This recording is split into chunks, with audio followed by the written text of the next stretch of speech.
Hi, Dan with 3D Auto Repair. Today we're looking at a 2015 Ram 2500 with a Cummins 6.7 diesel engine in it. Customer came in, the check engine light was on. We used our snap-on scan tool to see that the issue was with the turbo actuator.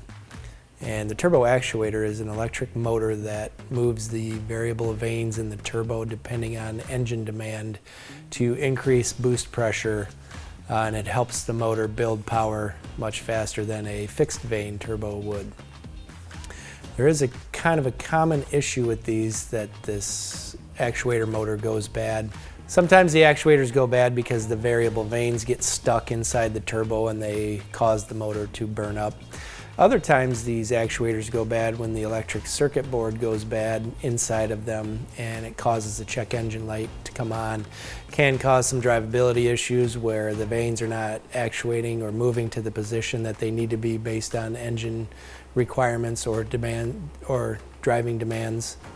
It is an important feature of a variable vane turbo that should be working correctly to make sure your vehicle will not only run correctly, have the power when you need it, but also improves fuel efficiency. We advised the customer that the actuator was the issue. It wasn't working correctly and it wasn't communicating correctly with the main computer of the truck, and we advised them that they should replace it. Went ahead and got a new one, installed it, took the truck for a drive, made sure everything was working correctly, power was back to normal, the check engine light was off, everything seemed to be working correctly. So if you have a vehicle that has a turbocharger and you're having some issues with it, maybe it's not running correctly or it doesn't feel like it has the power that it used to, or if the check engine light is on in general, please feel free to give us a call. We do offer free inspections.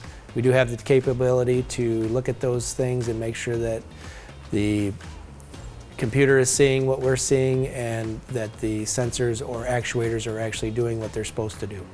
So if you have a vehicle like that, you're looking for a repair facility, please feel free to give us a call. My name is Dan, and I look forward to seeing you at the shop. Thanks for watching. Please share our video. We'd like to get our information out to everybody that we possibly can.